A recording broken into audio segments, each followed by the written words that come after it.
Hello students, स्वागत है आप सभी का टॉपर्स विथ मानस प्लेटफॉर्म पे।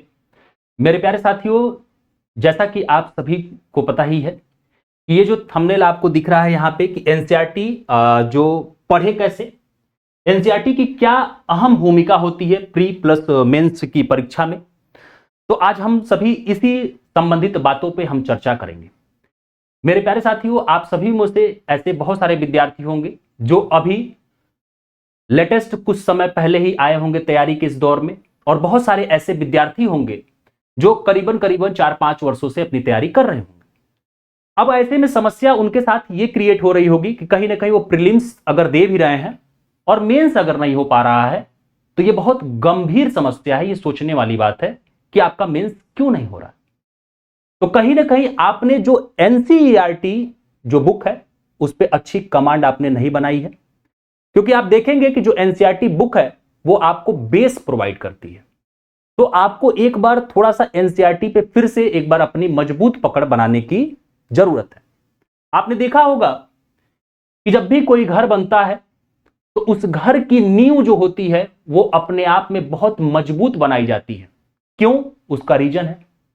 उसका रीजन ये होता है कि अगर घर की नींव मजबूत नहीं होगी तो ऐसे में वो जो उसके ऊपर आप फर्स्ट फ्लोर सेकेंड फ्लोर जो आप बनाते चले जाते हैं वो गिर जाएगा। याद रखिएगा, एक बहुत अच्छी कहावत है कि एनसीईआरटी पढ़ने से कोई व्यक्ति आईएएस नहीं बनता है, लेकिन ध्यान रखिएगा एनसीईआरटी पढ़े बिना भी आप आईएएस नहीं बन सकते हैं। यह आपको दिमाग में रखना है। याद रखिएगा, अगर हम एनसीईआरटी का रोल देखें तो आपके यूपीएससी के पेपर में तो होता ही होता है प्रीलिम्स और मेंस में, वहीं साथ ही साथ आप जो स्टेट पीसीएस देते हैं उसके भी प्रीलिम्स और मेंस में एनसीईआरटी का रोल बहुत अत्यधिक होता है। ध्यान रखिएगा मेरे प्यारे साथियों, अभी आप सभी लोग हाल ही में यूपी पीसीएस 2024 की प्रारंभिक परीक्षा दिए होंगे। बहुत सारे लोग दिए होंगे। इसमें आपने देखा होगा कि बहुत सारे ऐसे प्रश्न आए थे जो कि कहीं ना कहीं एनसीईआरटी बेस करके और आपसे एडवांस बुक से पूछ लिया गया था। अब ऐसे कंडीशन में आपने देखा होगा यह भी एक बात कि जितने भी विद्यार्थी सीरियस कैंडिडेट हैं जो यूपीएससी की तैयारी कर रहे हैं, वो कहीं ना कहीं उनका selection ratio UP PCS 2024 pre में ज्यादा देखने को मिलेगा। उसका एक ही रीजन है, और वो रीजन क्या है कि उनके पास समझ डेवलप है। सारे विद्यार्थियों की बात मैं नहीं कर रहा हूं, मैं सीरियस स्टूडेंट की बात कर रहा हूं। जो सीरियस आईएएस के एस्पिरेंट हैं उनकी जो समझ है वो बहुत ही शानदार तरीके से डेवलप हो चुकी है। और वो समझ डेवलप कैसे होगी? वो समझ डेवलप होगी आपकी एनसीईआरटी से। याद रखिएगा मेरे प्यारे साथियों, अगर आपने देखा होगा दिल्ली जैसे जगहों पे या आपने देखा होगा इलाहाबाद जैसे जगहों पे तैयारी करने तो लोग चले आते हैं। आपने देखा होगा कि अब बहुत सारे टॉपर्स के इंटरव्यू भी आने लगे हैं, और उस टॉपर्स के इंटरव्यू में उन्होंने अपनी एक बुक लिस्ट शेयर कर दी है, और सारे बच्चे आते हैं तुरंत वही बुक खरीदते हैं और फिर वो क्या करते हैं, उन्हीं को पढ़ना शुरू कर देते हैं। अब ऐसे कंडीशन में वो सबसे बड़ी गलती क्या करते हैं? सबसे बड़ी गलती वो ये करते हैं कि जो उन्होंने घर तो बनाना शुरू कर दिया, लेकिन अपनी नींव जो थी उन्होंने उसको मजबूत नहीं किया। अब ऐसे कंडीशन में आपने देखा होगा कि फैक्ट के नॉलेज उन बच्चों के पास बहुत अत्यधिक मात्रा में, लेकिन वहीं पे आप देखेंगे तो कॉन्सेप्चुअल जो डिमांड है, जो आपसे यूपीएससी मांग रहा है, यूपीपीएससी मांग रहा है, बीपीएससी मांग रहा है, वो उनके पास नहीं है। अब ऐसे कंडीशन में प्रीलिम्स के कुछ जो ऐसे क्वेश्चन हैं जो आप सिर्फ कॉन्सेप्ट के आधार पर कर सकते थे, उन क्वेश्चन को तो ठीक है आप नहीं कर पाए, लेकिन साथ ही साथ जब आप मेंस में पहुंचेंगे तो आप मेंस के इक्का दुक्का अगर प्रश्न अगर हम छोड़ दें तो बाकी प्रश्नों को आप सॉल्व करने की यथा स्थिति में नहीं रहेंगे। उसका रीजन क्या है? उसका रीजन यही है कि आपने अपना घर तो फैक्ट से बना लिया, लेकिन कॉन्सेप्ट के आधार पे अपने घर की नींव को मजबूत नहीं किया। तो ध्यान रखिएगा मेरे प्यारे साथियों, इसीलिए मैं आपसे बार बार कहता हूं कि यूपीएससी या स्टेट पीसीएस जो है एनसीईआरटी पढ़ने से नहीं निकलता है। अगर कोई ये व्यक्ति ये कहता है कि एनसीईआरटी पढ़ने से निकल जाएगा तो बिल्कुल सरासर गलत है। लेकिन याद रखिएगा कि एनसीईआरटी पढ़े बिना भी, याद रखिएगा, आप किसी भी जिले में डीएम या एसडीएम नहीं बन पाओगे। यह ध्यान रखिएगा। आपको मैं एक बात बता देना चाहता हूं, आपने देखा होगा कि जो हमारी शिक्षा पद्धति रही है, हमारी शिक्षा पद्धति क्या कहती है? हमारी शिक्षा पद्धति, आप खुद एनालिसिस करिएगा अपने जो भी एकेडमिक लाइफ है। आप लोग में से बहुत सारे ऐसे विद्यार्थी होंगे जो सीबीएसई बोर्ड से पढ़े होंगे। ऐसे कंडीशन में आपने देखा होगा कि जब टीचर क्लास में आते थे तो कहीं ना कहीं वो आपसे क्या कहते थे कि किसी एक विद्यार्थी को क्लास से या एक स्टूडेंट को क्लास से उठा दिए, उनसे कहे कि आप पूरा चैप्टर बोल बोल करके पढ़िए, और उसके बाद से उन्होंने उसकी समरी बता दी। एनसीईआरटी के लास्ट में जो आपके क्वेश्चन आंसर होते हैं उनको उन्होंने लिखा दिया, और हम लोगों ने क्या किया, उसको रट करके और लिख करके हम लोग पास होते चले आए। लेकिन जब आप ये कंडीशन अप्लाई करते हुए आ रहे हैं और इसके बाद से जब आप यूपीएससी, स्टेट पीसीएस जैसे बड़े एग्जाम देने के लिए आते हैं तो यहां पे जस्ट अपोजिट आपसे डिमांड की जाती है। आपसे डिमांड यह की जाती है कि हम आपसे एनसीईआरटी आधारित ही प्रश्न पूछेंगे, लेकिन हमारी एक डिमांड यह है कि आप एक सोचने समझने वाले व्यक्ति हों। आप जब सोचने समझने वाले व्यक्ति होंगे तभी हम आपको अधिकारी बनाएंगे। क्यों, इसका रीजन समझिएगा। थोड़ा सा मैं आपको ऐसे बात बता रहा हूं, अभी मैं वीडियो लाइव ले रहा था लेकिन लाइव में कुछ प्रॉब्लम आ रही थी, तो मैं आपको वीडियो इस तरीके से वीडियोज में रिकॉर्ड करके दे रहा हूं। ऐसा क्यों कहा जाता है? मान लीजिए आपने अपने समझ शक्ति को, आपने अपने दिमाग की शक्ति को नहीं उपजाया।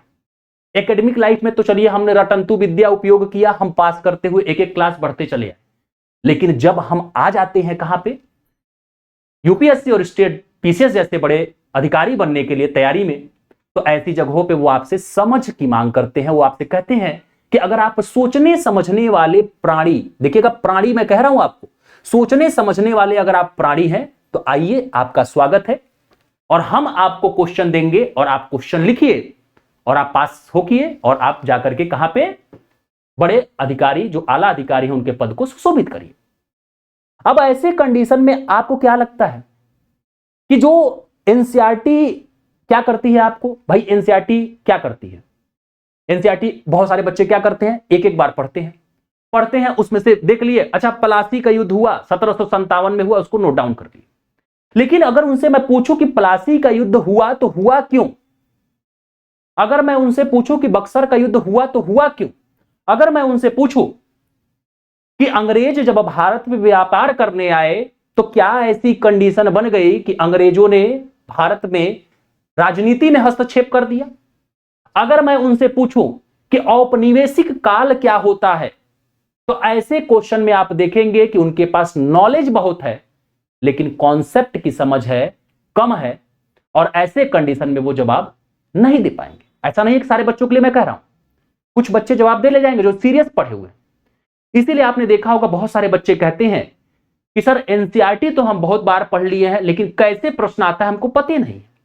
और आपने देखा होगा ऐसे ऐसे टॉपर्स, ऐसे ऐसे विद्यार्थी हैं जो उसी एनसीईआरटी को बेस बना करके, एडवांस बुक पढ़ करके और आज सिलेक्शन लेकर के बड़े आला अधिकारी के पद को सुशोभित कर रहे हैं।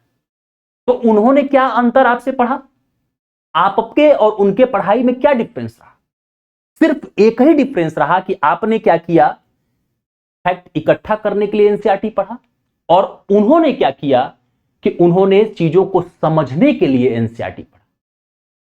अगर मैं आपसे कहूं, समझिएगा, अभी मैं आपको सारी चीजें पीवाईक्यू के आधार पर दिखाऊंगा, आपको यूनिट भी दिखाऊंगा, सिलेबस कि देखिए कैसे डिजाइन किया गया है सिलेबस।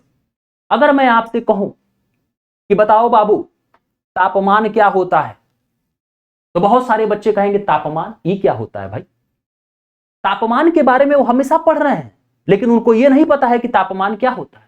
अगर मैं आपसे कहूं कि बताओ बाबू जलवायु क्या होती है, इसको परिभाषित कर दो, बहुत सारे बच्चे तो बता ले जाएंगे। कुछ बच्चे जो कमांड नहीं किए हैं वो कहेंगे कि अरे भाई मैं तो बहुत ज्यादा पढ़ा हूं, जलवायु के बारे में तो मुझे पूरे गर्म जलधारा सारी चीजें हर तरीके का पता है, कौन सी जलवायु भारत में, किस प्रकार की जलवायु, सारी चीजें मुझे पता है, लेकिन हम तो आज तक यही नहीं जान पाए कि जलवायु होती क्या है।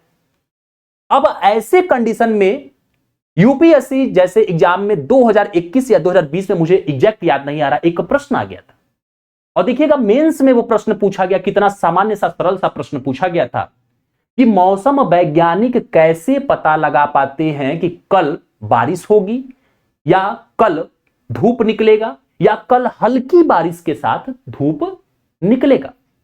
अब आप इस क्वेश्चन को कैसे डील करोगे? आपने सारे एडवांस बुक पढ़ रखा है, आपने सारी ज्योग्राफी के बुक्स पढ़ रखे हैं, लेकिन आपने एनसीईआरटी पे कमांड नहीं किया। जो एनसीईआरटी आपको एक एकेडमिक लेवल पे, याद रखिएगा, आपको समझाते हुए बताएगी। आप जब क्लास 7th की एनसीईआरटी उठाएंगे साइंस की, तो उसमें देखेंगे यूपीएससी जैसे इतने बड़े एग्जाम, जो भारत का सबसे बड़ा एग्जाम है, उसमें इस प्रश्न का जवाब आपको 50% मिल जाएगा। बाकी 50% आपको अपना समझ विकसित करना। समझ रहे हैं मैं क्या कहना चाह रहा हूं? पहले मैं भूमिका आपको बता रहा हूं कि एनसीईआरटी की इंपॉर्टेंस है क्या। बहुत सारे बच्चों के साथ ये समस्या आ रही है। याद रखिएगा, जितने भी स्टूडेंट आ रहे हैं अभी नए फेज में तैयारी करने, या जितने भी स्टूडेंट्स के माता पिता इस चीज को सोच रहे हैं कि हम अपने बच्चे को तैयारी कराएं, याद रखिएगा, मैं अपने अनुभव के आधार पर बता रहा हूं कि उनको सबसे पहले अपने बच्चे से कहना चाहिए कि बाबू आप एनसीईआरटी पे कमांड करिए। एनसीईआरटी पे कमांड इन द सेंस कि आपसे जो यूपीएससी और स्टेट पीसीएस डिमांड कर रहे हैं कि मुझे सोचने समझने वाले अधिकारी चाहिए, उसके उस जो सर्वाइवल ऑफ द फिटेस्ट है उसमें आप फिट बैठिए। जब आप फिट बैठेंगे तभी आप देखेंगे मेरे प्यारे साथियों कि आप अधिकारी बन पाएंगे। तो याद रखिएगा, प्रीलिम्स तो फैक्ट प्लस कॉन्सेप्ट थोड़ा बहुत का खेल है, और प्रीलिम्स पे तो मेरिट बनती नहीं है, लेकिन मेंस अगर आप पूर्णतः देखेंगे तो आपके पूरे कॉन्सेप्ट का खेल होता है। इसीलिए मेंस थोड़ा प्रीलिम्स से आसान होता है, क्योंकि कॉन्सेप्ट अगर आप एक बार समझ गए तो आप देखेंगे आप बहुत शानदार तरीके से उसको एक बार भी रिवीजन किए हैं, आप शानदार तरीके से उसको, आपको बहुत ज्यादा रिवीजन नहीं करना पड़ेगा। लेकिन फैक्ट्स के लिए आपको बार बार रिवीजन करना पड़ता है। इसीलिए आपने देखा होगा बहुत सारे लोग ऐसे होते हैं, उनको मैं कुछ बोलना नहीं चाहता हूं, वो लोग प्लीज बुरा नहीं मानेंगे, जिनकी उम्र बहुत अधिक हो गई है। इसमें कुछ लोग ऐसे भी हैं जो अच्छे कंडीशन में पढ़ रहे हैं, लेकिन कुछ लोग ऐसे हैं जो केवल फैक्ट पढ़ के क्या कर दिए हैं कि पूरा उनको फैक्ट का नॉलेज है, लेकिन मेंस में जैसे जाते हैं उन बेचारों का वहां पे सिलेक्शन नहीं हो पाता है, मेंस में सिलेक्शन नहीं हो पाता है। रीजन क्या है? तो सोचने वाली बात। आप उठा करके दिल्ली जैसे शहरों में देख लीजिए जो बच्चा तैयारी करने आता है, उठा करके आप इलाहाबाद में देख लीजिए जो बच्चा तैयारी करने आता है, वो कर क्या रहा है? वो केवल फैक्ट इकट्ठा कर रहा है। यूपीएससी और स्टेट पीसीएस की राह अगर ये जा रही है कि सोचने समझने वाला हमको एक बुद्धिमान व्यक्ति चाहिए, तो वहीं पे विद्यार्थी जा रहा है उसके अपोजिट साइड में, वो फैक्ट नॉलेज इकट्ठा कर रहा है। इसीलिए आपने देखा होगा एक अनु कुमारी थी, शायद 2018 या 19 में उन्होंने 4th रैंक की शायद 3rd रैंक हासिल किया था। उन्होंने क्या कहा? उन्होंने कहा कि मेरी जो नोट्स थी बस इतना ही थी, और इतना ही नोट्स पढ़ करके मैंने सिलेक्शन लिया है। बहुत सारे बच्चे इस बात पे सोचे होंगे कि अरे भाई टॉपर्स हैं, झूठ बोल रहे हैं, लेकिन मैं आपको बता देना चाहता हूं वो झूठ नहीं बोल रही थी। मैं भी ऐसा जानता हूं कि बहुत सारे टॉपर्स बनने के बाद बहुत सारी बातें करते हैं। मैंने वहां पे एक चीज नोटिस किया कि अनु कुमारी जो थी, जो आईएएस बनी, उनके पास कॉन्सेप्ट की समझ ज्यादा थी और उनके पास फैक्ट की नॉलेज थोड़ी कम थी। जब आपके पास कॉन्सेप्ट ज्यादा होता है, बेस आपका स्ट्रांग होता है, उसके ऊपर आप कितना भी मंजिला घर बनाते चले जाओगे तो वो घर आपका कभी ढहने वाला नहीं होता है। याद रखिएगा, ठीक उसी तरीके से आज के बच्चे गलती कर रहे हैं कि मजबूत नींव बना नहीं रहे हैं, 5 मंजिला इमारत खड़ा कर लिए, और जब बाद में उठाया जाएगा तो एक तो आपकी लागत भी लगी, समय भी लगा, टाइम भी लगा, उम्र भी गई, और फिर आपको फिर से या तो आप हताश होकर के तैयारी छोड़ दिए या तो आप फिर से लग गए, तो आपका वो पीछे का समय बर्बाद तो गया। याद रखिएगा मेरे प्यारे साथियों, उसी समय को अगर आपको बर्बाद नहीं करना है, आप एक नए स्टूडेंट हैं, अगर आप एक नए विद्यार्थी हैं जो इस वीडियो को देख रहे हैं, या आप कितने भी साल से तैयारी कर रहे हैं और आप कहीं चूक कर रहे हैं इस वीडियो को देख रहे हैं, तो थोड़ा सा आपको, मैं आपका छोटा भाई या बड़ा भाई या आपके समकक्ष होने के नाते आपको एक अपने अनुभव के आधार पे बस मैं एक आपको सलाह दे रहा हूं कि एक बार बस आप सर एनसीईआरटी पे कमांड बना करके देख लीजिए, ना मजा आ जाए तो आप कहिएगा। मेंस के बहुत सारे ऐसे प्रश्न आते हैं जो आप एनसीईआरटी के आधार पे अगर आपने अपनी कॉन्सेप्ट तैयार किया है तो आप वहां पे डील कर ले जाएंगे, अगर आपके पास नॉलेज कम है तो। मेंस में 2 तरीके के प्रश्न आपको देखने को मिलते होंगे, एक हाइपोथेटिकल प्रश्न, उसमें सीधा कहता है विचारशील प्रश्न, एक एनालिटिकल प्रश्न जिसमें आपसे सीधे कहता है विश्लेषण करने वाले उत्तर लिखना है। मतलब कि मेंस ने क्या किया, आपने देखा कि जो हाइपोथेटिकल प्रश्न थे, जैसे हाइपोथेटिकल में क्या आएगा कि पानीपत की लड़ाई हुई तो उसी पानीपत में क्यों हुई, क्या ऐसा कारण था। तो पानीपत की जो 3 भूप्रकंपी लड़ाइयां थी, यूपीएससी ने क्वेश्चन पूछा कि वो लड़ाइयां हुई तो पानीपत में ही क्यों हुई। अब ऐसे कंडीशन में आपको मैं 50 किताब दे दूं और कहूं कि बाबू आप लिखिए मेंस में एक प्रश्न, तो क्या आप लिख पाएंगे। यूपीएससी या स्टेट पीसीएस आपसे क्या कहना चाह रहा है, आपसे वो कह रहा है इनडायरेक्टली कि आप एक सोचने समझने वाले प्राणी होने चाहिए। आपसे 2022 में एक प्रश्न पूछा गया कि बच्चों को दुलारने की जगह मोबाइल फोन ने ले ली है, जीएस पेपर फर्स्ट में यूपीएससी में। आप उसमें क्या लिखेंगे, आप उसमें क्या लिखेंगे। अगर आपको मैं 50 किताबें दे दूं, आप किसी भी किताब से आप कितना भी पढ़े हुए हैं, आप लिख पाएंगे क्या। उसने आपसे ये बात क्यों पूछी है, क्योंकि आप हमेशा देखते होंगे अपने आसपास के घरों में जाते होंगे छोटे बच्चों को, तो छोटे बच्चे जब भी रोते हैं तो आज की जो जनरेशन में माता पिता हैं वो तुरंत क्या करते हैं, मोबाइल दे देते हैं। हम लोग के समय तो माता पिता बढ़िया से एकदम कान ओढ़ करके किनारे हो जाते थे, बाद में कुछ रसगुल्ला लाए और कहे कि लो बाबू खा लो, हम लोग मान जाते थे। मतलब कि आप देख रहे हैं कि यूपीएससी ने उस एक इतने माइनर से पॉइंट पे सोचा कि देखिए जो बच्चा डीएम बनने आ रहा है, जो बच्चा एसडीएम बनने आ रहा है, उस बच्चे को क्या ये समझ है क्या कि ये जो मोबाइल फोन है उस बच्चे के सामाजिकरण पे किस तरीके का प्रभाव डालेगा। अगर है तो उसके अंदर दम है, वो आईएएस भी बन सकता है, वो पीसीएस भी बन सकता है और वो एक पूरे जिले को चला सकता है। क्योंकि आप देखते होंगे, आपको अभी लगता होगा कि आईएएस बन गए बहुत शान की नौकरी है। याद रखिएगा, आईएएस के पास जितना प्रेशर होता है, जितना उसको इंस्टेंट डिसीजन लेना होता है, एक बड़े पीसीएस अधिकारी के पास जितना प्रेशर होता है उतना प्रेशर किसी के पास नहीं होता। ऐसा कहा जाता है आईएएस तो आप बन गए, आपकी पीढ़ी राज करेगी, आपके घर वाले राज करेंगे, लेकिन आप राज नहीं कर पाएंगे। आप जाकर के कभी एसपी के कार्यालय में चले जाइएगा, आप कभी आईएएस डीएम के कार्यालय में चले जाइएगा, कभी एसडीएम साहब के कार्यालय में चले जाइएगा, आप देखिएगा। दूसरी चीज, जब अचानक से कोई केसेज हो जाए, मान लीजिए अचानक से भगदड़ हो गया, अचानक से कहीं आग लग गई, उस पर तुरंत आपको डिसीजन देना है। अब आप भैया क्या हुए, पढ़ उड़ करके रट उड़ करके चले गए। अब रट करके मान लीजिए आपने किसी तरह सिलेक्शन हो गया, तो ऐसे कंडीशन में आप आगे अपनी नौकरी में बहुत ज्यादा आगे तक नहीं बढ़ पाएंगे। आपने देखा होगा बहुत कम कम उम्र के बच्चे होते हैं सिलेक्शन लेते हैं, उसका रीजन क्या है, उनके अंदर समझ विकसित है। आपने देखा होगा ऐसे भी अधिकारी हैं जो बुंदेलखंड रीजन में जाकर के, यूपी के बुंदेलखंड रीजन में आपने देखा होगा जहां पानी की समस्या बनी होती है, वहां पे जाकर के उन्होंने अपने इसी पढ़ाई के जो टाइम पे जो उन्होंने सोच को अपने डेवलप किया था, उस आधार पे उन्होंने इतना अच्छा शानदार तरीके से वहां पे पानी का निर्धारण किया है। मतलब कि पानी की कमी से लोग वहां पे दिक्कत न झेलें, उनको प्रमोशन भी मिला है टाइम टू टाइम।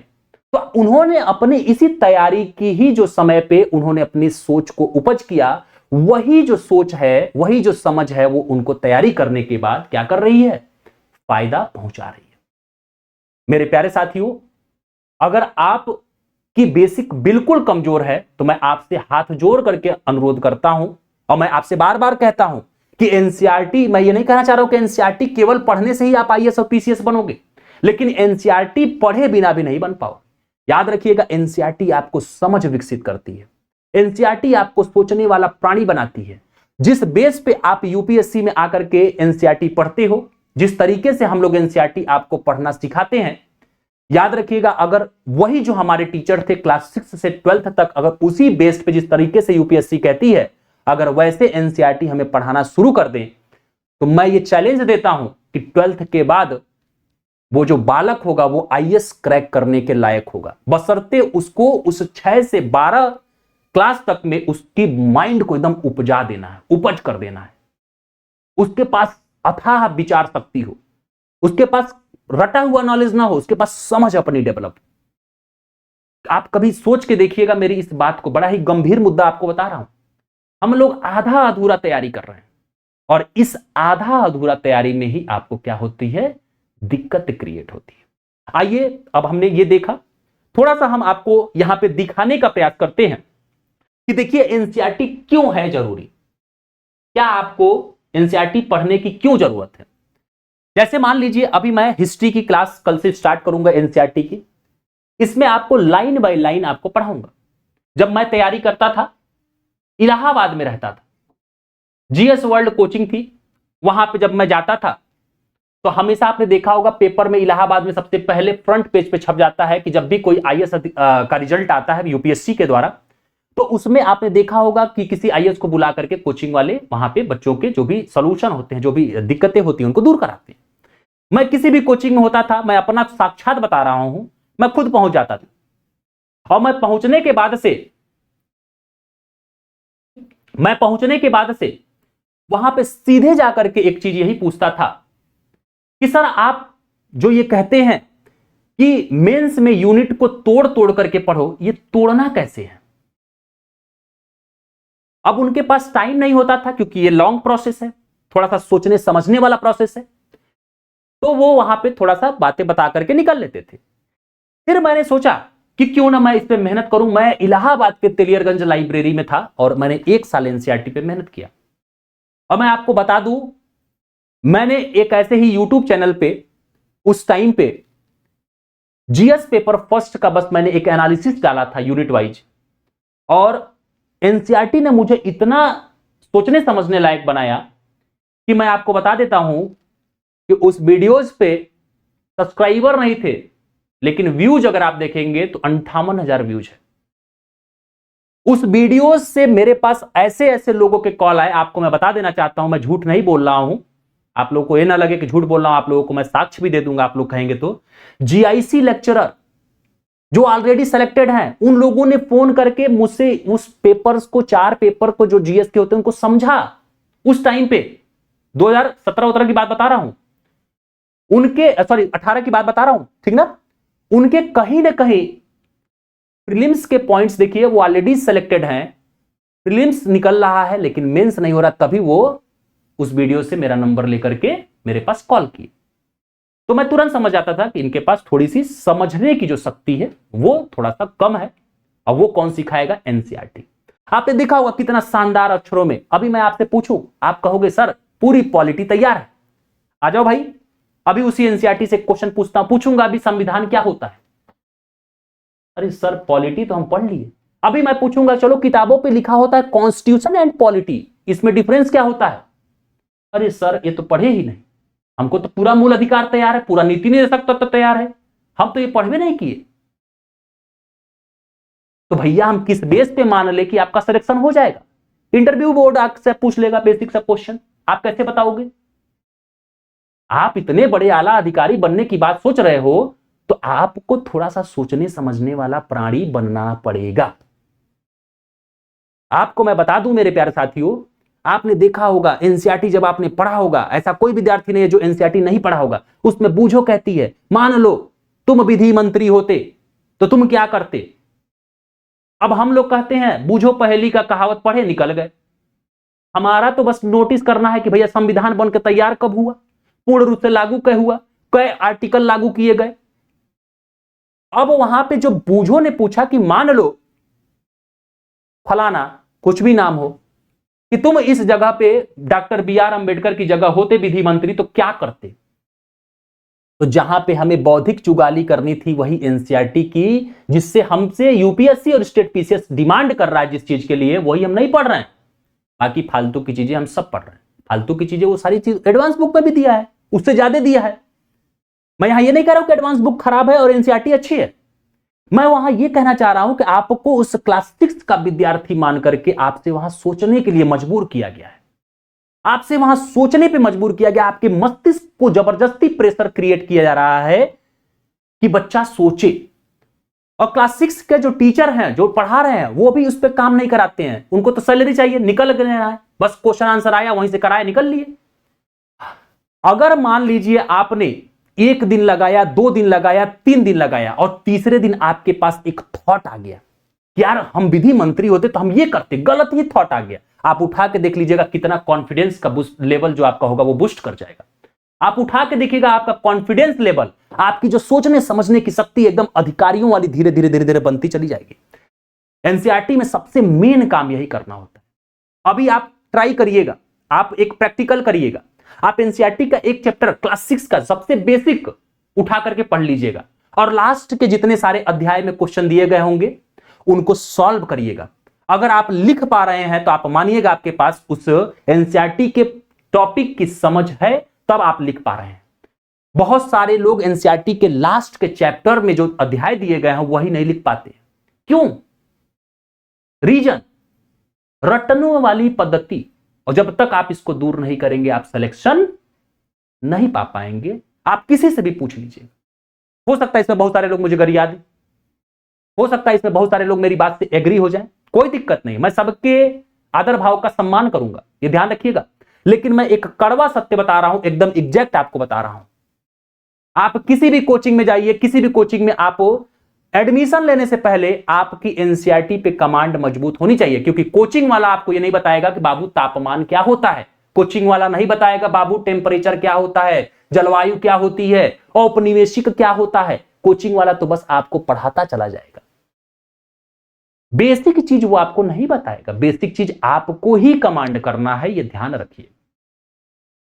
समझ में आ रहा है आपको मैं क्या बताना चाह रहा हूं? हेलो, समझ में आ रहा है आपको? ठीक है ना, कंसंट्रेट करिएगा मेरी तरफ। तो इस चीज पे मेरे प्यारे साथियों आपको फोकस करना है, इसीलिए मैं ये वीडियो लेकर के आया हूं। आपको मैं बता देना चाहता हूं कि एनसीईआरटी पढ़ना क्यों है जरूरी, ये मैंने आपको बता दिया। अब आपको मैं बताना चाहता हूं कि प्री प्लस मेंस परीक्षा में क्या होती है एनसीईआरटी की भूमिका। आइए दिखा देता हूं आपको। अभी मैंने कई सारे एग्जांपल्स आपके यूपीएससी के क्वेश्चन के लिए, यूपीएससी में मेंस के लिए, प्रीलिम्स कभी मैंने नहीं लिए, और आपको मैंने दिखाया कि बताइए आप इस पे कैसे डील कर पाएंगे, किस तरीके से इस पे लिखेंगे। जब तक आप सोचने समझने वाले अगर विद्यार्थी नहीं होंगे आप कैसे डील करेंगे। अब यहां पे थोड़ा सा मैं कल से हिस्ट्री शुरू करूंगा, तो मैं आपको थोड़ा सा यूनिट दिखा देना चाहता हूं, थोड़ा सा सिनॉप्सिस हल्का हल्का थोड़ा सा देख लीजिएगा।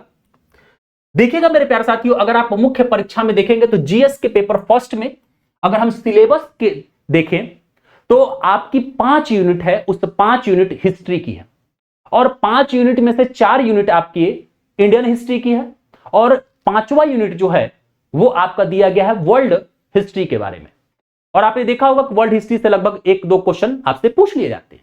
ये आपको मैं बता देना चाहता हूं, ये यूपीएससी यूपीपीएससी ये दोनों के सिलेबस को मैं बता रहा हूं सेम ही है, ध्यान रखिएगा। देखिएगा यूनिट फर्स्ट में आपसे क्या कहा गया है कि भारतीय संस्कृति के इतिहास में प्राचीन काल से आधुनिक काल तक के कला के प्रारूप, कला के साहित्य एवं वास्तुकला के हम इंपॉर्टेंट पहलू को क्या करेंगे, शामिल करेंगे। अब ऐसी कंडीशन में आप क्या समझे, बहुत सारे बच्चे कहते हैं अरे भाई पूछ क्या दिया, प्रीलिम्स तो निकल गया, अब कैसे तैयारी करें, खाली लिखने से हो जाएगा? नहीं, लिखोगे कैसे? जब आपके पास समझ होगी तभी तो लिखोगे मेरे प्यारे साथी। तब तो वो सेकेंडरी चीज है कि आप अपने दिमाग और अपने पेन की तारतम्यता बनाओगे। अब आपसे यहां सीधे उसने कहा कि आपने जो भारतीय संस्कृति मतलब आपने इतिहास जो पढ़ा, उस इतिहास में आपने सिंधु घाटी सभ्यता से, छोड़िए हटाइए इसको भी, आपने मानव कब से मानव के अस्तित्व आया वहां से आपने पढ़ा, और लास्ट तक आपने पढ़ा कहां तक, 1947 तक, जब तक आपका भारत आजाद हो गया। और उसके बाद भी आपने पढ़ा, आजादी के बाद भारत भी। लेकिन आपसे यहां पे आपने क्या गौर किया, हेलो ध्यान रखिएगा, प्रारूप पे, साहित्य पे, वास्तुकला पे। यहां पे बहुत सारे लोगों को इसका अर्थ नहीं पता है। साहित्य मतलब आपने देखा क्या हो गया कि आपने देखा होगा कि अगर कोई भी राजा है तो उसके राजा के दरबार में इतिहासकार हुआ करते थे, दरबारी कवि हुआ करते थे, धर्म ग्रंथ लिखा जाता था, मतलब उसकी बात कर रहा है। हेलो ध्यान रखिएगा, सुनिएगा। वास्तुकला का मतलब क्या कह रहा है कि जब कोई भी एम्पायर डेवलप हुआ तो उस एम्पायर के द्वारा आपकी जो भी सारी चीजें स्थापत्य कला मतलब कि भवनों का निर्माण या कुछ विभिन्न प्रकार की कलाओं का निर्माण हुआ, उसकी बात कह रहा है। सिंपल में अभी मैं पूरा सिनॉप्सिस ओपन नहीं कर रहा हूं। प्रारूप का मतलब कि उन्होंने अपने वंश को किस तरीके से चलाया। क्यों हम कहते हैं कि एक उसी वंश का राजा जो था वह निकम्मा निकल गया और एक उसी वंश का राजा जो था वो बहुत शक्तिशाली निकल गया, तो प्रारूप हो गया। अब जब ये बात आप एनसीईआरटी में पढ़ते हैं, ये आपको कोई रेफरेंस बुक नहीं बताएगी, एडवांस बुक आपको नहीं बताएगी। एडवांस बुक को इस लेवल पे लिखा जाता है कि उस बुक को एक नॉर्मल व्यक्ति भी पढ़ेगा, एक स्टूडेंट भी पढ़ेगा, एक कोई हो सकता है फॉरेनर आया, उसको अच्छा लगा कि इतिहास पढ़ना है, उसको वो भी पढ़ेगा, उसको उस लेवल पे लिखा जाता है। लेकिन जो आपकी एनसीईआरटी है, उस एनसीईआरटी को आपको एकेडमिक लेवल पे लिखा जाता है कि बच्चे को एकदम समझाना है, बच्चे के अंदर समझ विकसित करना है। वो अलग बात है कि हमारी शिक्षा पद्धति खराब है कि हम रटते चले आए। अब जब आपने क्लास 6 की हिस्ट्री पढ़ा, क्लास 7 की हिस्ट्री पढ़ा जिसमें आप मध्यकालीन भारत पढ़ेंगे, क्लास 8 की जब आपने हिस्ट्री पढ़ा जिसमें आप आधुनिक भारत पढ़ेंगे, और जब क्लास 9th 10th पढ़ेंगे तो उसमें आप विश्व इतिहास पढ़ेंगे, और फिर आपने 11th 12th में ओल्ड एनसीईआरटी न्यू एनसीईआरटी, इसमें बार बार मुद्दा रहता है, आपने पढ़ा। ओल्ड एनसीईआरटी न्यू एनसीईआरटी का मुद्दा नहीं बनाना है, हमें बस फोकस करना है एनसीईआरटी हमें किस लिए चाहिए, ये उपज होना चाहिए। याद रखिएगा, आपको मैं एक बात बता देना चाहता हूं, अगर आपका ये उपज गया ना और आप इस तैयारी में फिर भी नहीं सफल हो पाए, भगवान न करे कि आपके साथ ऐसा हो, बहुत सारे लोगों के साथ ऐसा होता है, तो मैं चैलेंज देता हूं, आप कभी खाने बिना नहीं मरोगे, आप जहां भी जाओगे टॉप कैटेगरी के होगे। क्यों? क्योंकि आपने अपने इस चीज को डेवलप कर लिया। ये जो मस्तिष्क है देखने में छोटा लगता है, लेकिन इसके अंदर अपार शक्ति है। अब आपने देखा कि आप किसी एडवांस बुक को उठाओ और एडवांस बुक से इसको कवर कर लो, देख लो।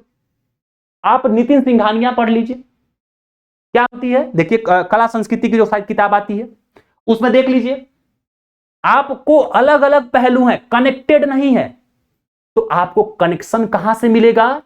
एनसीईआरटी से। एनसीईआरटी जब आप पढ़ोगे तो आप देखोगे कि सिंधु घाटी सभ्यता कैसे पनपी, कैसे उस टाइम पीरियड पे स्मार्ट सिटी का कॉन्सेप्ट वहां पे था, और किस तरीके से वो सभ्यता धीरे धीरे खत्म हुई, फिर वैदिक का पीरियड आया, वैदिक पीरियड में उत्तर वैदिक पीरियड आया। ये बदलावों को आपको देखते हुए चलना है, और इन्होंने क्या कुछ खास कला के क्षेत्र में किया, इसको आपको नोटिस करते चलना है। ये क्लास 6 से एनसीईआरटी में आपको करना है 12th तक, तब आप जाकर के समझ पाओगे कि मौर्य काल में क्यों लकड़ी के महल हुआ करते थे। मगध एम्पायर यही था ना जी। बिहार को अगर आप 3 पार्ट में बांटो तो ये मगधे तो था। अब इस मगध एम्पायर में आप देखिएगा, यहां पे गंगा और सोन का दुआब क्षेत्र था, और जब दुआब क्षेत्र था तो मगध एम्पायर यहां पे डेवलप क्यों हुआ, उसका रीजन था भौगोलिक कंडीशन। यहां पे अच्छे जंगल थे, अच्छे किस्म का यातायात सुविधा था पानी के माध्यम से, अच्छे किस्म की लकड़ियां थी, अच्छे किस्म के यहां से हाथी मिल जाते थे, अच्छे किस्म के रथ बना लिए जाते थे लकड़ियों से, मजबूत खनिज संसाधन मिल जाते थे। तो स्वाभाविक सी बात है, यहां पे शक्तिशाली वंश उभरेंगे कि नहीं उभरेंगे? ये आपको कौन समझाया है? हेलो, ध्यान दीजिएगा मेरी बात पे, कंसंट्रेशन भंग ना हो। ये आपको समझाई है क्लास 6 की एनसीईआरटी। आपसे एक प्रश्न पूछा गया है कि भारत को एक उपमहाद्वीप क्यों कहते हैं? गौर करिएगा, क्या आपने हमेशा सोचा है, क्या आपने कभी देखा है कि भारत को एक उपमहाद्वीप क्यों कहते हैं? यूपीएससी में पूछा है भाई, देखिएगा आप क्वेश्चन। ये क्या है? ये सारे के सारे हाइपोथेटिकल क्वेश्चन आपसे पूछे जा रहे हैं कि आपके विचार क्या हैं, आपने पढ़ा है, आप किस तरीके का आपने समझा है कॉन्सेप्ट को, और उस पर आपके क्या विचार हैं। तो अब जब आप एनसीईआरटी पढ़ते हैं तो आप एक चैप्टर से दूसरा चैप्टर, तीसरा चैप्टर, चौथा चैप्टर कनेक्ट करते हैं। नहीं कनेक्ट कर पाते हैं तो वही आपके साथ सबसे बड़ी समस्या होती है।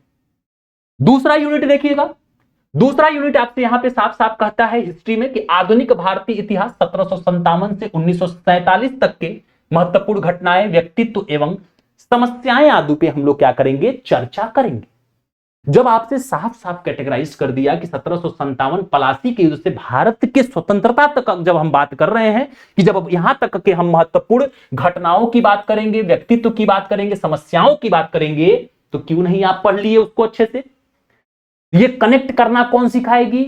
एनसीईआरटी। हेलो, ध्यान रखिएगा, स्टैंडर्ड किताब आपको उस पर ज्ञान दे सकती है, नॉलेज दे सकती है, लेकिन वो आपको कनेक्ट करना नहीं सिखाएंगी। और आप जब सब्जेक्ट में कनेक्ट नहीं कर पा रहे हो तो आप एक सब्जेक्ट को दूसरे सब्जेक्ट से कनेक्ट कैसे करोगे?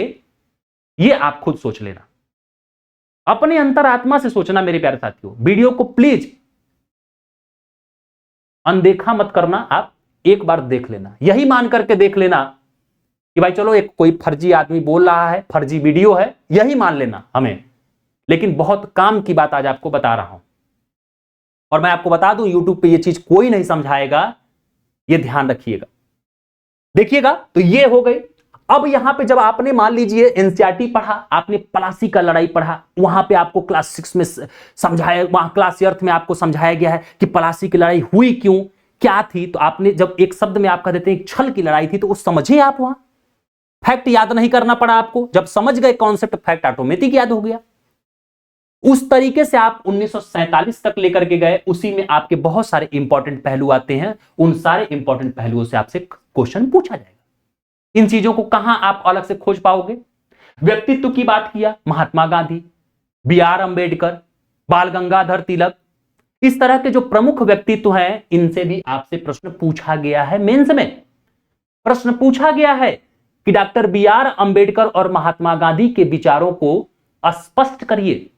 अब ऐसे पे आप लिख कैसे पाएंगे, तो ऐसे में आपको हेल्प कौन करेगा, एनसीईआरटी। मानता हूं कि कंटेंट के मामले में वो आपको थोड़ा कम हेल्प करेगा, लेकिन आपकी समझ को डेवलप कौन करेगा, आपको तुलनात्मक रूप से समझ विकसित कौन कराएगा, अंबेडकर और महात्मा गांधी में एनसीईआरटी। उठा के देख लीजिएगा, पढ़ लीजिएगा। एनसीईआरटी भले आपको 10-15 पन्ने की लगती है, लेकिन एनसीईआरटी आप जितने बार पढ़ेंगे उतने बार आपको कुछ नई चीजें सीखने को मिलेंगी। एनसीईआरटी की हर एक लाइन के पीछे वो कुछ आपसे बहुत बड़ी बात कहती है। इसीलिए कहा जाता है कि एनसीईआरटी लाइन बाय लाइन पढ़ना चाहिए। अगर आपको लग रहा है कि एक लाइन हमको समझ में नहीं आ रहा है, आप गूगल करिए, विकिपीडिया करिए, किसी से पूछिए। जब तक आपको वो शब्द ना समझ में आए, आगे नहीं बढ़ना है, क्योंकि हेलो ध्यान रखिएगा, कड़ी टूट जाएगी। ये जो कड़ी है टूट जाएगी, फिर आपके पास समझ विकसित नहीं हो पाएगा। तो ये देखिए, आपसे यूनिट जो दिए गए हैं क्या है, समझ आधारित। थर्ड यूनिट देखिए, स्वतंत्रता संग्राम, इसके विभिन्न चरण और देश के विभिन्न भागों में इसके अपना क्या योगदान देने वाले महत्वपूर्ण व्यक्ति और योगदान, कैसे इसको कनेक्ट करेंगे।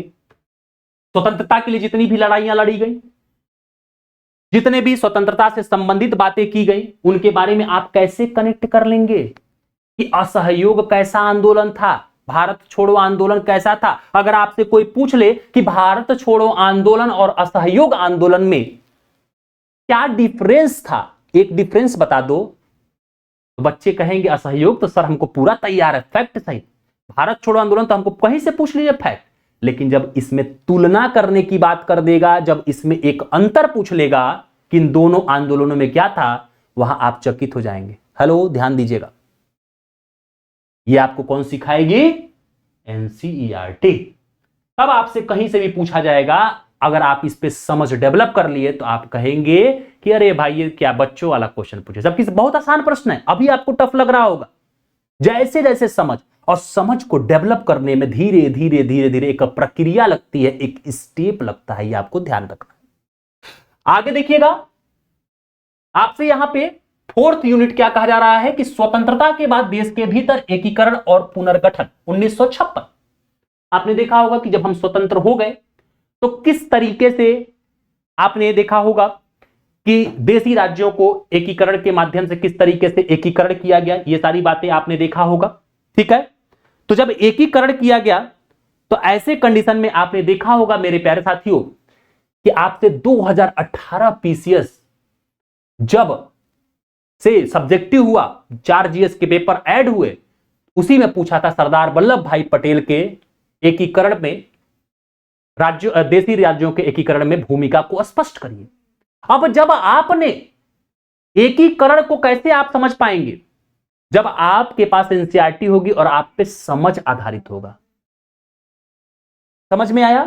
तो आपने ये देखा, 5वां यूनिट आपने देखा, जो 5वां यूनिट आपके विश्व इतिहास से है, खास करके अगर आप 9th और 10th की अगर आप एनसीईआरटी पढ़ लेते हैं तो आपका आराम से हो जाता है। यहां से क्वेश्चन आपसे हाइपोथेटिकल नहीं होते हैं, यहां आपसे सीधे पूछ देता है रूस की क्रांति क्या थी, इटली की क्रांति क्या थी, इस तरीके से फ्रांस की क्रांति क्या थी, अमेरिकन क्रांति क्या थी, या दोनों में तुलना करने को दे देगा। तो यहां से आपसे क्वेश्चन ही कभी कभी तो एकदम छोड़ ही दिए जाते हैं और कभी कभी पूछे जाते हैं, तो एक आध क्वेश्चन पूछ लेता है, वो भी सीधा पूछ लेता है, एनालिटिकल क्वेश्चन। तो इसमें बहुत ज्यादा आपको मेहनत करने की जरूरत नहीं है। अगर आपने कुछ इंपॉर्टेंट क्रांतियों को पढ़ लिया है तो आपका आराम से मेंस में काम बन जाएगा। प्रीलिम्स में विश्व इतिहास तो आपसे पूछता नहीं है, लेकिन मेंस में आपसे अगर एक प्रश्न भी पूछता है, 2 प्रश्न भी पूछता है, तो आपके लिए इंपॉर्टेंट है इस पे काम करना। ये तो हो गया मेरे प्यारे साथियों आपका सिलेबस, ये आपका यूनिट। अब यहां देखिएगा कुछ आपको मैं यूपीपीसीएस के कुछ आपको ईयर वाइज मैंने यहां पे पीवाईक्यूज लिया है, थोड़ा इनको देखिएगा। अगर 2018 मेंस जीएस पेपर फर्स्ट में जो क्वेश्चन पूछे गए हैं हिस्ट्री से संबंधित, क्योंकि हिस्ट्री की ही क्लास कल से मैं क्लास स्टार्ट करूंगा, तो मैं आपको यहां बताना चाहता हूं कि देखिए किस तरीके से हम चीजों को कनेक्ट करेंगे, किस तरीके में आपसे एनसीईआरटी महत्वपूर्ण है। अगर आपसे पूछा सरदार वल्लभ भाई पटेल की भारतीय रियासतों के विलीनीकरण भूमिका को स्पष्ट कीजिए, आप कैसे लिख देंगे एक किताब से? जब तक आपके अंदर समझ नहीं विकसित होगा, आप इस बात को कैसे समझ पाएंगे कि हम कैसे कैसे पॉइंट्स लिखें? और जब आप केवल कंटेंट लिख के आएंगे तो आपको नंबर नहीं मिलेगा। एग्जामिनर याद करिएगा, कभी भी आपकी जो कॉपी होती है पूरी कॉपी को सरसरी निगाह से देखता है, बस वो एक लाइन का जो क्रिप्स पॉइंट होता है जो पूछना चाहा है वो आपने लिखा है कि नहीं, उसी आधार पर वो आपको नंबर तय करता है। हेलो, सुनते रहिएगा। सेकंड क्वेश्चन देखिए, आपसे पूछा गया था कि विश्व शांति स्थापना में बौद्ध साहित्य की भूमिका का वर्णन कीजिए। उठा लीजिए कोई एडवांस बुक और आप वहां से एक जगह पढ़ लीजिए कि एक जगह दिया हो। मैं मानता हूं कि वहां पे अलग अलग कैटेगराइज में दिया होगा, लेकिन आपसे जो क्वेश्चन पूछा जा रहा है कि विश्व शांति स्थापना में बौद्ध साहित्य की क्या भूमिका थी, वर्णन करिए, तो अब आप इसमें कैसे करेंगे कनेक्ट? तो जब आप क्लास 6 की एनसीईआरटी पढ़े होंगे, उसी क्लास 6 की एनसीईआरटी से आपको ये भूमिका मिल जाएगी और बाकी आपकी समझ और बाकी आपके एडवांस बुक का फैक्ट और ज्ञान होगा। तब आपको समझ में आएगा कि अच्छा, बौद्ध धर्म जब डेवलप हुआ तो क्यों डेवलप हुआ, कैसे वो आगे बढ़ गया, जैन क्यों थोड़ा उतना डेवलप नहीं कर पाया। ये सारी चीजें आपके क्वेश्चन बनी है। आपसे क्वेश्चन ऐसा पूछा गया है कि बौद्ध और जैन धर्म भले ही पहले डेवलप हुआ, लेकिन बौद्ध उसको पछाड़ कैसे गया? बौद्ध धर्म वो क्यों सबसे अधिक हर देशों में डेवलप कर गया? तो उसका सबसे बड़ा रीजन यही आप बताएंगे, एक ही लाइन का है कि उसको बड़े राजा महाराजाओं का संरक्षण मिला।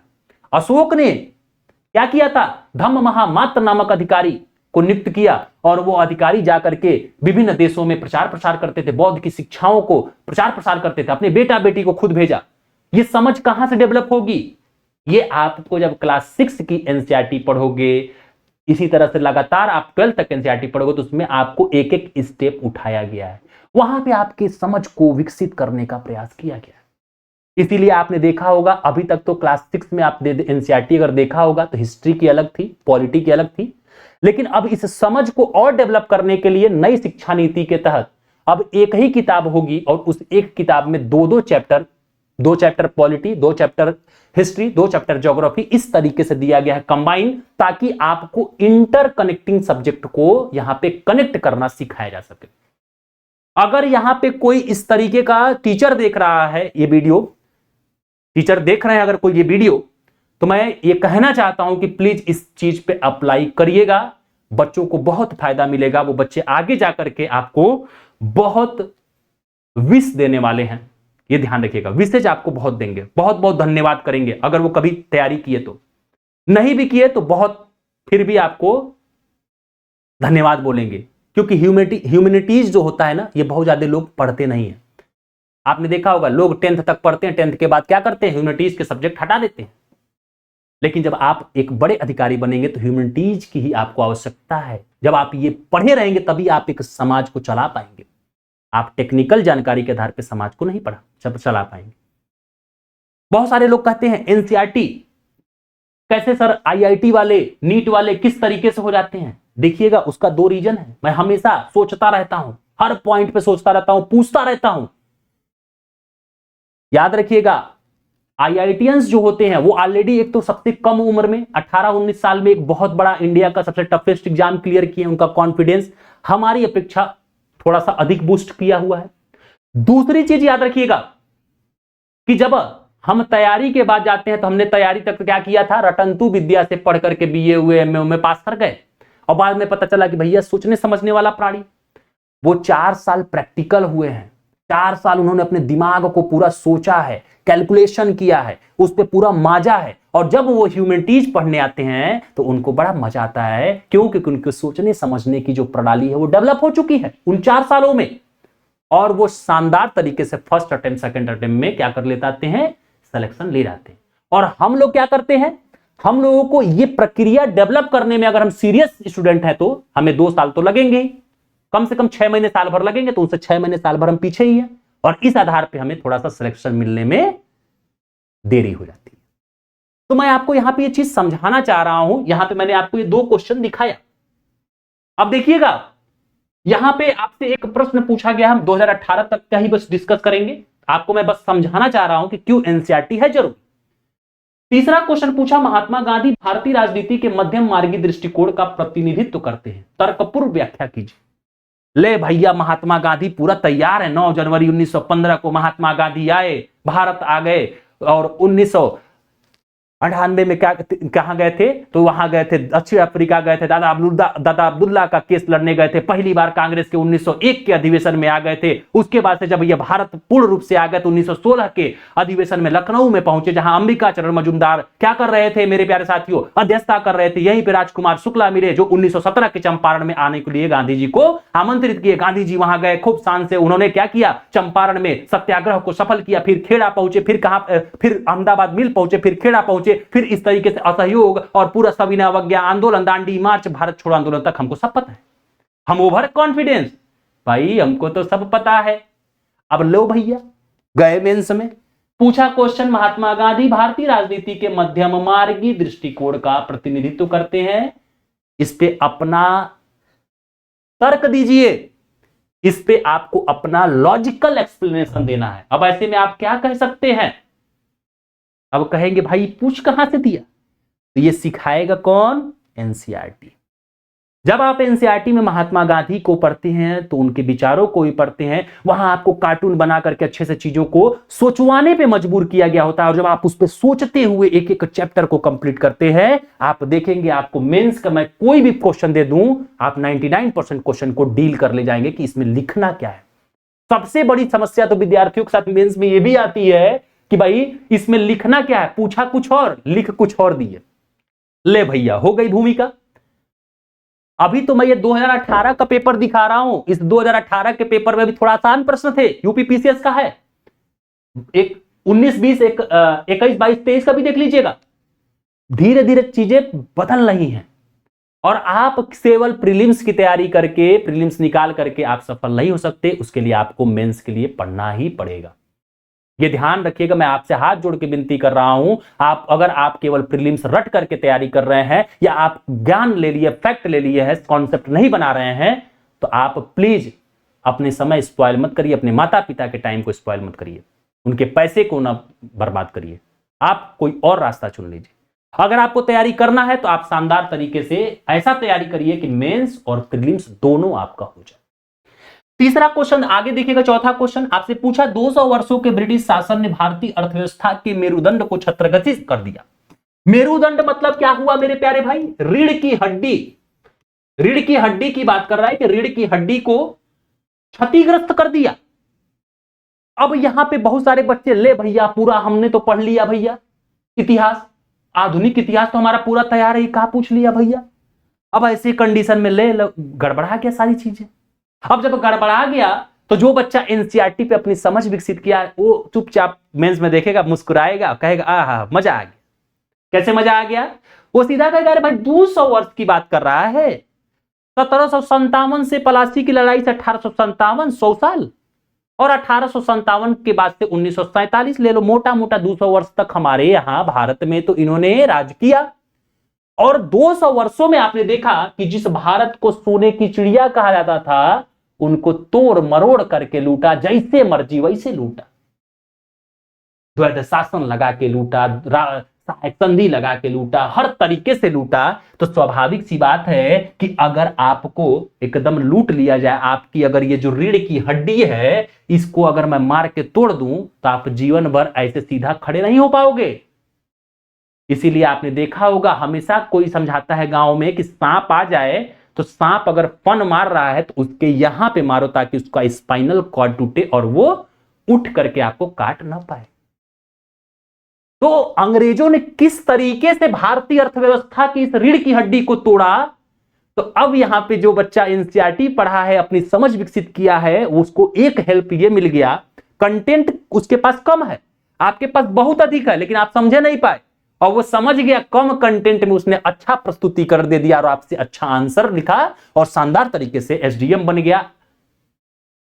तो उसने समझ गया कि भाई जब 1757 में प्लासी हुआ, बक्सर हुआ, तो बक्सरे के बाद से द्वैध शासन लगा के किस तरीके से ये लोग क्या करने लगे, लूटने लगे। तो आपने पढ़ा होगा, पहले व्यापारिक चरण, पहले व्यापार करने आए, फिर इन्होंने वाणिज्यिक चरण बनाया, फिर इन्होंने औद्योगिक चरण बनाया, मतलब कि उल्टा बोल दिया, व्यापारिक फिर औद्योगिक फिर वाणिज्यिक चरण। मतलब कि शुरू में अंग्रेजों ने देखिए व्यापार करने आए, धीरे धीरे क्या हुआ कि अब व्यापार से राजनीति में हस्तक्षेप किया और उनके यहां पुनर्जागरण हुआ, जिससे कि उनके यहां उद्योगों में क्रांति आई। फिर उद्योगों में जब क्रांति आई तो वाणिज्यीकरण हुआ, मतलब कि हमारा ही कच्चा माल लेके जा रहे हैं सस्ते दाम पे और वहां से वस्त्र बना के लाके हमें को महंगे दाम पे बेच रहे हैं। अब आपके अंदर ये भूमिका डेवलप कैसे हुई, ये जो मैं बात आपको बता रहा हूं, ये मैं आपको बता रहा हूं एनसीईआरटी की सब समझ है, मैं मेहनत किया हूं, मैं साक्षात इसका उदाहरण हूं। आप किसी भी सेलेक्टेड कैंडिडेट्स को आप भेज दीजिएगा, अगर वो गलत कह देंगे तो आप कहिएगा। कहने का मतलब यह है कि एनसीईआरटी पढ़ करके आप आईएएस तो या पीसीएस नहीं बन सकते, लेकिन बिना पढ़े भी याद रखिएगा आप नहीं बन सकते हैं। आपको एक 50% समझ तो डेवलप करेगा ही करेगा, आपको देगा ही देगा।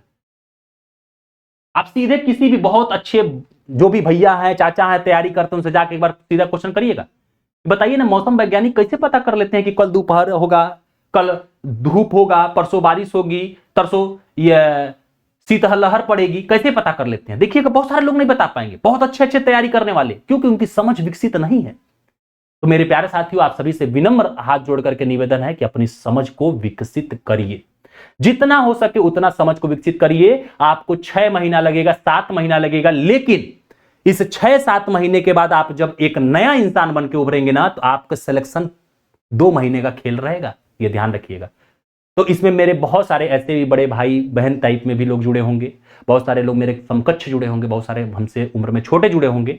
तो अगर उनको कुछ भी बुरा लगा हो तो मैं उसके लिए क्षमा चाहता हूं, लेकिन मैंने एक कड़वा सत्य आपको बोला है यूट्यूब पे। मैं अगर जहां तक कि मैं प्रयास कर रहा हूं, सबसे पहली बार मैं आपसे इस तरह का कड़वा सत्य बोला हूं। आप यूट्यूब पे उठा के देखिएगा, एनसीईआरटी कैसे पढ़े, क्या करे क्या ना करे, सारी बातें पढ़ी हैं, लेकिन आपको यह चीज कोई नहीं समझाएगा, यह ध्यान रखिएगा। और यह चीज सिर्फ मैं सिखाऊंगा, यह आपको दिमाग में रखिएगा, क्योंकि मैंने इस पे काम किया है, मुझे इसका कमी खला है कि मैंने इस पे बहुत सोचा है कि क्यों बच्चों का सिलेक्शन नहीं होता है और क्यों सिलेक्शन में दिक्कत आ रही है, और मैं आज इसी पे काम करके आपके सामने यहां पे पढ़ा रहा हूं। अगर मेरी समझ विकसित नहीं होती तो मैं शायद आपको नहीं पढ़ा पाता, यह आप दिमाग में रखिएगा, मैं आकर के यहां हेजिटेट होता। तो समझ में आया? तो मेरे प्यारे साथियों, आप सभी को एक बार इस पे जरूर फोकस करना है, एक बार आपको जरूर यहां पे देखना है, समझना है कि किस किस तरीके से आपको मेहनत करना है। तो प्लीज सोचने समझने वाला प्राणी बनिए। अगर आप एनसीईआरटी खुद से पढ़ रहे हैं तो जिस तरीके से मैंने बताया है कि एक एक चीज को सोचिए, जब तक उस पर विचार आपके कुछ ना आए, 2 दिन लगे 3 दिन, आपका दिमाग कहेगा अरे भागो ना यार, छोड़ो ये क्या है, चलो आज फुल्की खा के आते। कह दो नहीं, चुपचाप बैठो, फुल्की चलो भले खाने, लेकिन रास्ते में भी सोचते चलो कि क्या इस पे हो सकता है, क्या इस पे हो सकता है। इससे आप धीरे धीरे सोचने समझने वाले प्राणी बनने लगेंगे, और आप मेंस के कोई भी क्वेश्चन जब देखेंगे तो आप हंसेंगे। जब मैं तैयारी में था, आज भी हूं, तो आप देखेंगे कि मैं बताता हूं आईएएस के जब मैं प्रश्न देखता था मेंस के, तो मैं रोता था, घर पे फोन करता था कि अरे भाई ये तो कोई गॉड गिफ्टेड लोग होंगे जो आकर के तैयारी करते हैं। लेकिन जब मैंने 6 महीने साल भर मेहनत किया एनसीईआरटी पे, फिर आज आप मुझसे चैलेंज है, कोई क्वेश्चन पूछ लीजिए, मुझे उसके बारे में कंटेंट की नॉलेज कम होगी, लेकिन मैं उसका एकदम क्रिप्स पॉइंट बताऊंगा कि इसमें लिखना क्या है। ये किसकी देन है? ये एनसीईआरटी की। तो एनसीईआरटी को मेरे प्यारे साथियों आप सभी से रिक्वेस्ट है, गलत तरीके से मत पढ़िए, अपने समय को बर्बाद मत करिए, अपने माता पिता के पैसों को मत बर्बाद करिए, आप उसको शानदार तरीके से समझते हुए पढ़िए। अगर आपको लग रहा है क्लास 6 की हिस्ट्री के एनसीईआरटी आप 1.5 महीना में खत्म कर रहे हैं, इस तरीके से 1.5 महीने में खत्म करिए, लेकिन खत्म करिए, करके देखिए तो आप औरों से अगर 1 स्टेप नहीं 2 स्टेप ऊपर रहे, आप हमारा नाम बदल दीजिएगा कि कौन सा ऐसा टीचर था जो आकर के इस बात समझा के गया है। खुद के ऊपर अप्लाइड रूप हूं मैं। तो अगर आप खुद से मेहनत कर ले रहे हैं तो खुद करिए, अगर आपको ध्यान रखिएगा कि कल से मेरी बैच स्टार्ट होगी, आपको 2-3 क्लास डेमो दिए जाएंगे। अगर आपको खुद से करना है तो खुद से करिए, आप स्वतंत्र हैं। अगर हमारे साथ करना चाहते हैं, अगर आप चाहते हैं कि कहां कहां पे कौन सी गलतियां जो आप करेंगे उसको दूर करा दूं मैं, तो आप हमारे साथ जुड़ सकते हैं। इसके लिए मैंने 2 आपके लिए रणनीति लेकर के आया है, 2 बैच लेकर के मैं आया हूं। बहुत माइनर सा बैच है भैया, हमारे भी तो कुछ पेटवा का सवाल है, हमारे भी तो कुछ रोटी रोटी है ना, तो थोड़ा बहुत तो देख लो। फ्री में याद रखिएगा ज्ञान नहीं लिया जाता है, ध्यान रखिए। तो बहुत ज्यादा पैसा नहीं ले रहा हूं, यूट्यूब पे सबसे कम पैसा ले रहा हूं, ध्यान रखिएगा। देखिएगा, अगर आप एनसीईआरटी फाउंडेशन बैच लेते हैं जिसमें आप 6th to 12th तक सारे सब्जेक्ट को पढ़ते हैं, तो आप देखेंगे आपको यहां पे 4200 में बैच दिया जा रहा है। और अगर आपको यहां पे जो कॉलिंग टीम का नंबर दिया गया है, इस पे बात कर लीजिएगा। अगर वो कुछ कहते हैं तो हमारा नाम बता दीजिएगा, मेरा नाम आशुतोष है, कुछ आपको डिस्काउंट दे देंगे। इतना तो क्रेडिट बनाया हूं कि हमारे नाम पे कुछ डिस्काउंट आपको मिल सकता है। दूसरी चीज, बहुत सारे ऐसे विद्यार्थी हैं जो बहुत ही गरीब परिवार से हैं, तो यहां पे उनके लिए इतना अफोर्डेबल नहीं है। तो ऐसे कंडीशन में मैंने एक बैच और भी लॉन्च किया है जिसमें आप history, polity, economy, science, environment और ज्योग्राफी की एनसीईआरटी की इंडिविजुअल क्लास ले सकते हैं। इंडिविजुअल मतलब जब हिस्ट्री की चल रही है तो हिस्ट्री ले लीजिए, पॉलिटी पढ़ना है पॉलिटी ले लीजिए। इसमें आप स्वतंत्र हैं, आपको जो पढ़ना है आप उसे एक सब्जेक्ट का ले सकते हैं, जिसमें आपको 6 से 12 तक की उसकी सब्जेक्ट की एनसीईआरटी पढ़ाई जाएगी। और ये मात्र 499 रुपए में, देखिए बहुत सस्ता है। और अगर आप इतना भी अफोर्डेबल नहीं कर पा रहे हैं तो ध्यान रखिएगा कि आप एक बार नाम जरूर बता दीजिएगा, कुछ आपको डिस्काउंट मिल जाएगा। इतना देखिएगा, आप कहीं ना कहीं जाकर के नॉर्मल रेस्टोरेंट में डेली बेसिस पे आपके खर्चे हो जाते हैं, ध्यान रखिएगा। तो ये आपको 2 बैचेस मैं आपको प्रोवाइड कर रहा हूं। अगर आप जो मैंने आपको समझाया है अगर आप उस पर काम कर ले जा रहे हैं तो बिल्कुल आपको यहां आने की कोई जरूरत नहीं है। अगर आप काम नहीं कर पा रहे हैं, आप चाहते हैं कि हम यहां से तैयारी करें, तो आप आ सकते हैं। और याद रखिएगा, ये मत सोचिएगा कि अरे भाई 3 साल से तैयारी कर रहे हैं, हम तो आरओ दे रहे हैं, पीसीएस दे रहे हैं, हम काहे पढ़े। नहीं, उसके साथ ही पढ़िएगा डेली 1 घंटा। आप देखिएगा न एक अलग इंसान बना दिया, नहीं आपका पहला दूसरा प्रयास में सिलेक्शन हो गया तो आप हमारा नाम बदल दीजिएगा। इतना बड़ा चैलेंज यूट्यूब के इतिहास में आपको बोल रहा हूं। आपको पूरा विस्तार से चीजें समझाई जाएंगी और आपकी समझ को डेवलप किया जाएगा। इस एनसीईआरटी की क्लास में आपको पढ़ाया कम जाएगा, समझ विकसित किया जाएगा, समझ, जिससे आप समझदार, जो यूपीएससी स्टेट पीसीएस चाहता है उसके ढर्रे पे, उसके रास्ते पे आप, जो इस रास्ते पे आप चल रहे हैं, इस पे चल सकें। और इस पे चलने वालों की संख्या बहुत कम है, इस पे चल रहे हैं लाखों। तो ये आपको ध्यान रखना है। तो आप यहां आ सकते हैं, हमारी मदद से भी आप अपने एनसीईआरटी को कंप्लीट कर सकते हैं। हम जहां तक होगा हर संभव आपको प्रयास करेंगे, आपके पूरे माइंड को हम यहां पे सोचने समझने लायक बनाएंगे। आपको कैसे इंटरकनेक्ट करना है ये सारी चीजें हम आपको बताएंगे और आपको वहां पे चीजों का इंटरकनेक्ट करना सिखाएंगे। तो थैंक यू सो मच मेरे प्यारे साथियों। आप सभी लोग अगर इतने लॉन्ग टाइम तक मेरा वीडियो देखे हैं तो आप सभी लोगों को बहुत बहुत थैंक यू है। अगर बीच में किसी को कुछ भी बुरा लगा हो तो मैंने कड़वा सत्य बोला है तो ध्यान रखिएगा, मैं क्षमा प्रार्थी हूं। बाकी अगर आप सभी लोगों को सेशन अच्छा लगे तो आप सभी लोग प्लीज रिक्वेस्ट है कि इस सेशन को अपने आगे जो भी तैयारी से संबंधित वाले लोग हैं उनको जरूर शेयर करिएगा। और जो भी एक नया विद्यार्थी तैयारी के इस दौर में आना चाहता है उसको एक बार जरूर मेरा ये वीडियो जरूर दिखाइएगा। Thank you so much. वो अलग बात है आप हमारे यहाँ एडमिशन ले अपने आप से पढ़े, वो डज नॉट मैटर, लेकिन उनको वीडियो जरूर दिखाइएगा। तो थैंक यू सो मच मेरे प्यारे साथियों। कल आप लोगों को दोपहर में 3 बजे इसकी डेमो क्लास दी जाएगी, तो वहां पे हम लोग मिलेंगे। आप लोग क्लास 6 की एनसीईआरटी लेकर के बैठिएगा और बिल्कुल लाइन बाय लाइन जहां पे भी समस्या आएगी मैं समझाऊंगा। आप किताब रखिएगा और वहां से मैं पढ़ाता रहूंगा। आप एक एक लाइन बाय लाइन आपको एनसीईआरटी पढ़ाऊंगा। ये ध्यान रखिएगा, यूट्यूब पे पहली बार आपको लाइन बाय लाइन एनसीईआरटी समझाते हुए पढ़ाऊंगा। बहुत सारे लोगों ने लाइन बाय लाइन बस पढ़ा है, मैं आपको समझाते हुए पढ़ाऊंगा। तो थैंक यू सो मच। इस वीडियो को प्लीज प्यार और स्नेह दीजिएगा आप सभी लोग। Thank you so much.